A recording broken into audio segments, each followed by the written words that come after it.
السلام علیکم ورحمۃ اللہ وبرکاتہ۔ دیوبند کی وجہ تسمیہ۔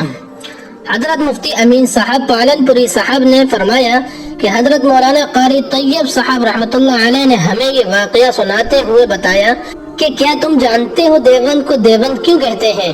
پھر واقعہ بتایا کہ دیوبند میں ایک مندر ہے جس کا نام دیوی کنڈ ہے۔ مندر کے برابر سے ایک تالاب بھی گزرتی ہے جہاں ہندو قوم سالانہ تہوار مناتی ہے۔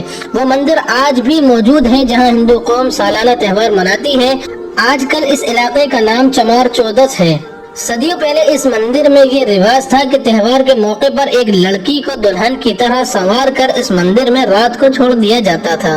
صبح وہ لڑکی غائب ہو جاتی تھی۔ ہندوؤں کا کہنا تھا کہ لڑکی کو دیوی لے جاتی ہے۔ اس سے سب لوگ پریشان بھی رہتے تھے، لیکن کرتا نہ کیا کرتا۔ لڑکی دینے کے لیے لوگوں میں باری لگی ہوتی تھی کہ فلاں سال تم دو گے اور فلاں سال تم دو گے۔ ایک مرتبہ اس سرزمین دیوبند سے ایک مسلمان مسافر کا گزر ہوا۔ رات ہونے کی وجہ سے وہ مسلمان وہی کسی ہندو کے یہاں قیام پذیر ہو گیا۔ اس وقت تہوار کا زمانہ تھا۔ وہ مسلمان جس ہندو کے یہاں قیام پذیر ہوا، اتفاقاً اس سال لڑکی دینے کی باری اسی ہندو کی تھی جس کے ایک ہی لڑکی تھی، جس وجہ سے پورا گھر رنج و غم میں مبتلا تھا۔ وہ مسلمان مسافر نے رنج و غم کی وجہ معلوم کی تو اسے ساری تفصیلات گھر والوں نے بتائی کہ یہ ماجرا ہے۔ مسلمان مسافر نے اپنے میزبان کو تسلی دی کہ تم گھبراؤ نہیں، اس کام کے لیے میں تیار ہوں۔ میزبان نے کہا تم تو مرد ہو، جبکہ وہاں لڑکی دینے کی بات ہوتی ہے۔ مسلمان مسافر نے کہا مجھے تم لوگ بنا سوار دینا، گھونگھٹ میں کیا پتا چلے گا کہ لڑکا ہے یا لڑکی، اور وہ بھی رات میں کون سمجھ پائے گا۔ خیر وقت آیا تو ایسا ہی کیا گیا۔ اس مسلمان مسافر کو مندر میں ڈال کر مندر کا دروازہ باہر سے بند کر دیا گیا۔ یہ بات اس گھر والوں کے علاوہ کسی اور کو خبر بھی نہیں تھی۔ صبح کو لوگ جب مندر میں پہنچے تو دیکھا کہ ایک مرد آرام سے مندر میں لیٹا ہوا ہے۔ لوگوں نے اسے جگایا اور اس سے تفصیلات معلوم کی کہ تم یہاں کیسے؟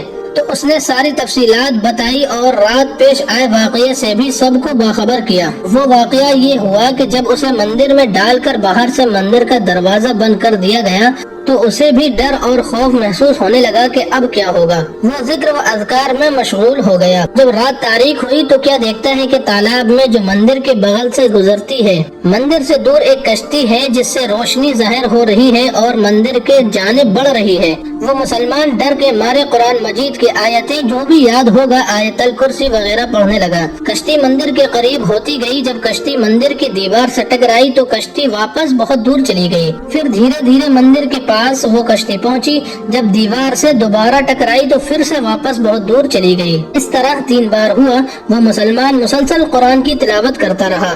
چوتھی بار جب کشتی مندر کی دیوار سے ٹکرائی تو کشتی ٹوٹ کر تالاب میں ڈوب گئی۔ پھر مسلمان آرام سے سو گیا، یہاں تک کہ جب صبح ہوئی تو لوگوں نے انہیں جگایا۔ اس دن سے اس سرزمین کا نام دیوبند پڑ گیا کہ آج دیو کو جو لڑکیوں کو لے جاتا تھا اس کو دفن کر دیا گیا۔ یہ واقعہ قاری طیب صاحب رحمۃ اللہ علیہ نے حضرت استاد مفتی امین صاحب پالن پوری کو سنایا تھا اور انہوں نے ہمیں درس کے دوران سنایا تھا۔ میں نے آپ حضرات کے سامنے یہ واقعہ پیش کر دیا۔ آپ حضرات سے گزارش ہے کہ ویڈیو کو زیادہ سے زیادہ شیئر کریں تاکہ ساری امت مسلمہ کو دیوبند کی ہسٹری کا معلوم چلے۔ جزاک اللہ خیر۔